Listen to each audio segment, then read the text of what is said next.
د شعبان المبارک میاشت شروع ده او دا یو عظیم او برکت والا میاشت ده. په دې کې به نبی علیه الصلاۃ والسلام ډېرې زیاتې روجې نیولې او دا یو برکت والا میاشت ده ځکه چې د دې نه مخکې زبرګه میاشت وه. د هغې په شروع کې کله به چې دغه میاشت شروع شوه د رجب میاشت نبی علیه الصلاۃ والسلام به دا دعا کوله: اللهم بارک لنا فی رجب و شعبان و بلغنا رمضان، چې الله په رجب او شعبان کې زمونږ دپاره برکت واچوي او مونږ د رمضان المبارک با برکت میاشتې ته ورسوي. نو د دغې دعا نه هم دا ثابتېږي چې ګوره نبی علیه الصلاۃ والسلام په دې میاشتو کې دا ډېر برکت والا میاشت وي او نبی علیه الصلاۃ والسلام به په دې کې ډېر زیات عبادت کولو. حضرت عائشہ رضی الله عنها فرمایي چې د شپې مې سترګې غړې شوې، نبی علیه الصلاۃ والسلام ما په خپله بستره کې ونه موندلو.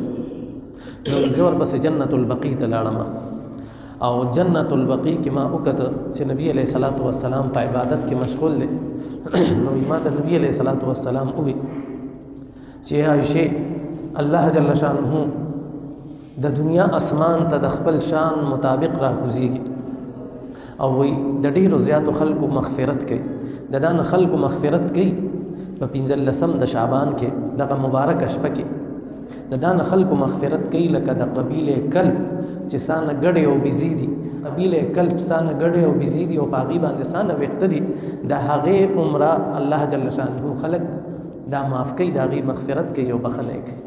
د چیلو پملا باندې سانه وخت دي نو دا خو بشمیر دي، الله ته د شمار معلوم دي. نو مطلب دا دی د خبرې چې د ډیرو زیاتو خلکو مغفرت به په دغه شپه باندې کیږي او دا 15 د شعبان ده. دا اوس چې کومه میاشت شروع ده نن 10 ورځ ده د شعبان او ان شاء الله د منګل پر ورځ باندې د بد پر ورځ باندې 15 ورځ ده د شعبان او منګل د هغې شپه راځي. نو په دغه شپه باندې به مونږ عبادت کوو، نوافل به کوو، تلاوت به کوو. د دې میاشت هر یو شپه قیمتي ده، هر یو شپه د دې میاشتې قیمتي ده چې په هغې کې مونږ تلاوت وکړو، ذکر اذکار وکړو، ځکه چې مخکې د رمضان المبارک میاشت روانه ده چې په هغې کې مونږ پوره نورانیت حاصل کړو، په الله جل شانه باندې خپل ځانونه وبخو، خپل ځان پې قبول کړو په الله جل شانه باندې. خو په دې کې دا یو شپه چې کومه ده نو دا ډېره زیاته قیمتي ده او په حدیثو کې د دې تذکیه راغلی ده. نو نبی علیه الصلاۃ والسلام فرمایل چې په دې شپه باندې د ډېرو زیاتو خلکو مغفرت کیږي تر دې چې د بنو کلب قبیلې سانه ګډې وزیدي او دی باندې سانه وخته دي، د دې هم د زیاتو خلکو مغفرت کیږي. نو نبی علیه الصلاۃ والسلام په جنت البقیع کې د خپل امت دپاره دعاګانې غوښتلې. قدرمندو دا شپه په ما او تا باندې را روانه ده. دغه شانتې نورو روایاتو کې دا راځي، د حضرت علی رضی الله عنه روایت کې دا راځي، الله جل شانه فرمایي چې هل من سائل، آیا څوک سوال کوونکی شته؟ الله جل شانه وایي څوک سوال کوونکی شته چې دا سوال قبول کړي. اخري د دنیا اسمان ته الله جل شانه د خپل شان مطابق راکوزیږي، د الله جل شانه رحمتونه راوریږي او دا وایي چې آیا څوک رزق غوښتونکی شته چې زه د هغه پر رزق زیات کړم او د هغه پر رزق کې پراخي راولم؟ آیا څوک مصیبت زده شته چې زه د هغه مصیبت لرې کړم؟ قدرمندو دا قیمتي شپه ده. خو په دې کې به د ډېرو زیاتو خلکو مغفرت الله جل شانه کوي، خو یو څو کسان دي د هغې مغفرت به نه کېږي. حدیث شریف کې راځي، په بعضو روایاتو کې 6 راغلي دي، بعضو کې 2 راغلي دي، بعضو کې 2 راغلي دي. خو یو څو کسان داسې دي چې د هغې مغفرت به نه کېږي. په دې شپه باندې به الله جل شانه ډېر زیات خلک بخي. یو څو کسان دي چې د هغې مغفرت به الله جل شانه نه کوي. په هغې کې یو مشرک دی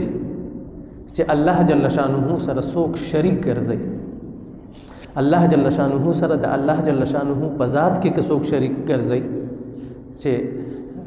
دا ایمان او عقیده وي چې الله 2 دي یا 3 دي یا د بوتانو عبادت کوي یا بل څه خدای ځان له جوړ کړی وي، مشرک وي. که د الله جل شانه په ذات کې شرک کوي او که د الله جل شانه په صفاتو کې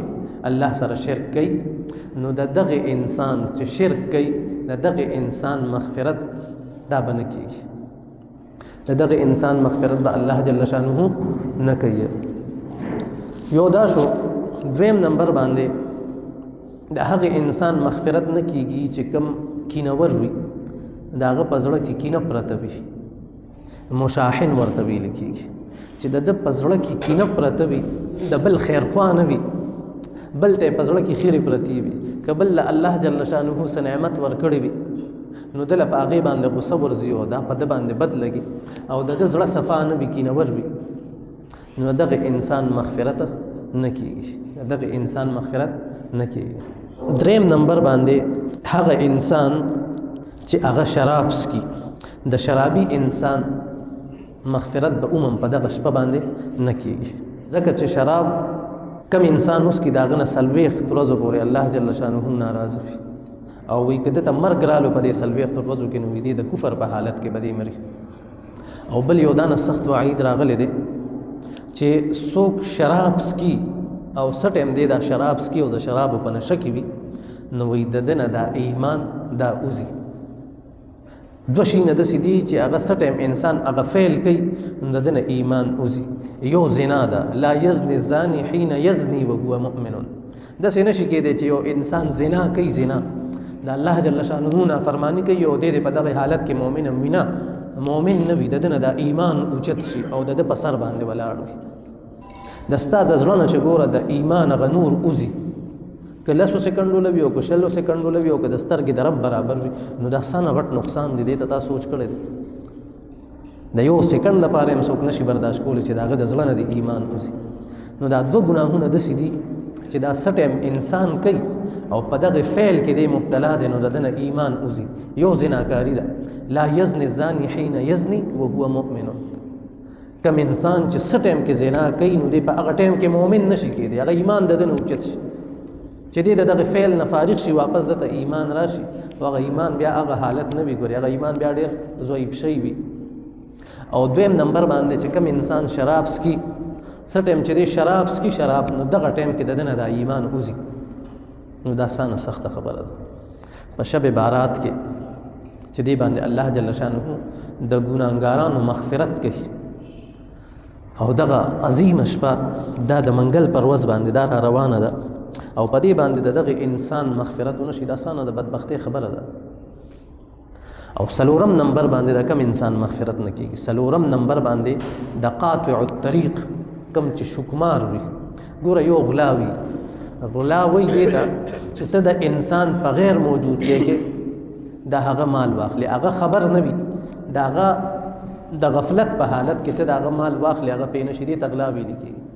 او یو قاطع الطریق وي په زور زبردستۍ د اسلحې په زور باندې د چا نه مال اخیستل دې ته قاطع الطریق ویل کېږي. نو د دغه انسان مغفرت هم نه کېږي. نن سبا اسانه بد حال دی قاري صاحب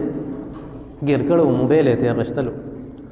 هغه خبره کوله وایي چې په دې ځای باندې راله تمانچه کېغوستله او څنګه ما ورله موبایل نه ورکولو په دې ځای کې تمانچه کېغوسته ډزې وکړو نو وایي زما په دې سترګه باندې ګولې ووتله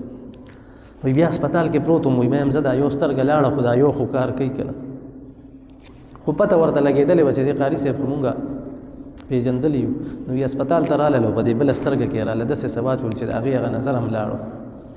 سړی د چا نه تپوس وکړي. نو قاطع الطریق چې کم په زور زبردستی د بل مال اخلي او د بل حق وي د بل ځمکه وي بل بېوسه دی نو د دغه انسان مغفرت به عموم نه کېږي. په دغه عظیمه شپه کې به د ټولو خلکو مغفرت وشي د دغه انسان مغفرت پکې نه کېږي. بل قطع رحمي کوونکي چې دی بل مسلمان سره رشته ختمه کړي د دې مسلمان سره یو تعلق دی که هغه رشته دار دی که هغه د والدین دي که هغه د درونه دي که هغه د خویندې دي که هغه د تعلقدار دی مسلمان دی او دی هغه سره تعلق ختم کړي ځکه څنګه حدیث کې راغلی دي چې لا يحل لمؤمن ان يهجر اخاه فوق 3 ليال چې د یو مسلمان دپاره دا خبره حلال نه ده چې دی بل مسلمان سره د 3 ورځو نه زیات قطع تعلق وساتي. نن سبا کم حالت دی رور ضرور دشمن دی بعض ټایم کې انسان تعلق پرېږدي رور سره یا د ښځې په وجه پرېږدي یا د بچو په وجه باندې پرېږدي خور سره نه لګي د خور کور ته نه ځي په میاشتو میاشتو باندې بعضې کسانو پکې والدینو سره هم نه لګي وایي والدینو سره مینواره ده نه هغوی راځي او نه دوی راځي دا مونږ کم اړخ ته روان شو د دغه انسان مغفرت به عموم نه کېږي چې دی خپلو رشته دارانو سره په وړه وړه خبره باندې دی تعلق ختموي چې په وړه وړه خبره باندې دی تعلق ختموي د دغه انسان مغفرت به نه کېږي. بل شپږم نمبر باندې د دغه انسان مغفرت به نه کېږي چا نه چې والدین ناراض وي چا نه چې والدین ناراضه وي او دا خو ډېر بدبخته انسان به وي چې د ده نه والدین ناراضه وي ځکه چې والدینو تا سره کومې سختې تېرې کړې دي او سانه تی په سانه تکلیف او مشقت سره تل وې کړی لکه انسان خو دا نه وي پیدا چې بس دی پیدا شي او ځوان وي نه دی خو ډېر وړوکی وي او دی ډېر زیات کمزوري وي او دی ډېر زیات محتاج وي دی هر څه ته محتاج وي هغه ټایم کې الله جل شانه د والدینو په زړه کې د ده محبت واچي والدین د سره شپې روڼوي نه د تکلیفونه برداشت کوي او دغه والدینو سره چې نن سبا په معاشره کې کم ناروا سلوک شروع د توبې به وباسي توبې مخکې ورځو کې راته چا ووي یو جنازه وي دا زامن والی و دا پلار وي دا مړ شوی دا سانه سخته خبره ده آیا د دغه خلکو په دې قرآن پاک باندې ایمان نشته د نبي علیه صلات وسلام په احادیثو باندې ایمان نشته آیا دی دا نه مني نو د والدینو ډېر زیات خیال ساتل پکار وي هغې خوشحاله ساتل وي نن سبا چې څنګه واده وشي یو 4-5 ورځې بعد تپوس وکړي که نه د پلار نه چې څه حالات نو هغه به په خندا شي خو د هغه په هغې خندا کې دا نه درد موجود وي چې د هغې ترجماني درته زه نشم کولی وایي به هغه خو بیل شو وایي ښځه ورته وایي چې زما د والدینو سره نور ژوند نه تېرېږي یا به دی وي او یا به زه یم او دی ورته څه وایي دی ورته وایي بس دعا کوه چې زر مړه شي هسې هم بیماران دي بوډاګان دي او زمونږ پې پیسې لګي نو قدرمندو د والدینو ډېر زیات خیال ساتل پکار دي که چا نه والدین خپي پکار دی چې ورشي ورله هغې رضا کړي ځکه چې دا به ډېر بدبخته انسان وي ګوره چې دا نه رحمتونو او برکتونو میاشت وي د هر چا مغفرت کېږي او ستا مغفرت نه کېږي نو دا ډېر د افسوس مقام دی ګورې دا ډېر زیات د افسوس مقام دی او والدین دا خو هغه نه خو ته پیدا یې ته خو د هغه د زړه ټوکړه یې د هغه به تا ته څنګه په زړه کې خیرې راځي ګنې تاسو ټرای وکړئ زه نن کور ته لاړ شئ چې کوم واده کړي دي هغې هم لاړ شي ماسخوتن چې کور ته لاړ شي چې وځي تاله به لیسټونه درکړي چې دا راله روړه دا راله روړه دا راله روړه که بچي دي وي او که ښځه دي وي چې ورشي هغې به اول تا سره په لاس کې سودا ګوري ټرای وکړي صرف یو مور ده چې هغه به تا نه تپوس کوي بچې سار نه واله سار وته به ماښام راله روټۍ دې خوړلې ده که نه مور خو وایي دی ته چې روټۍ 5 وي او